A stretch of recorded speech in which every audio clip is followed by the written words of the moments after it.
মানে তোমরা ভেদাভেদ বন্ধ করে, ঈশানসি বন্ধ করে, সবাই একরকম থাকতে পারে না। কারো কম কারো বেশি, কেউ কম দেবে কেউ বেশি দেবে, কার মনমানসিকতা থাকার জন্য সবাই দোয়া করবেন। আমার একটা ছেলে হাফেজ, আমার একটা প্রতিষ্ঠান আছে এতিমখানা, আমি ওখানে 37টি বাচ্চা পড়াই আমাদের বাড়িতে বোর্ডিং করে।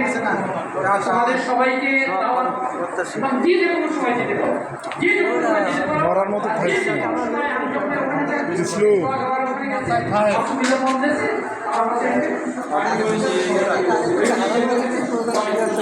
আমার বাড়ি মুর্শিদাবাদ। এরকম কথা জাকির আমাকে কিছু বিশেষ করে সেই কিছু আজকে আমার বন্ধু বোন দিয়েছেন, আমার এক ছোট বোনকে বিয়ে করছে।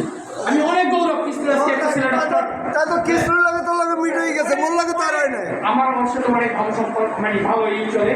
হ্যাঁ, কিন্তু আমার একটা অনুরোধ, এই যারা এই আয়োজনটি পূর্তি হচ্ছে না, বিশেষ করে ডাক্তার বলি অসীম, তোমরা যারা বাজারের উপর আছো শহীদ নিবাস, তোমাদের অনুরোধ, আমরা যারা গ্রামে থাকি, হ্যাঁ, আমরা বিভিন্নভাবে পুকুরে মাছ ধরি, শ্বশুর বাড়ি যাই।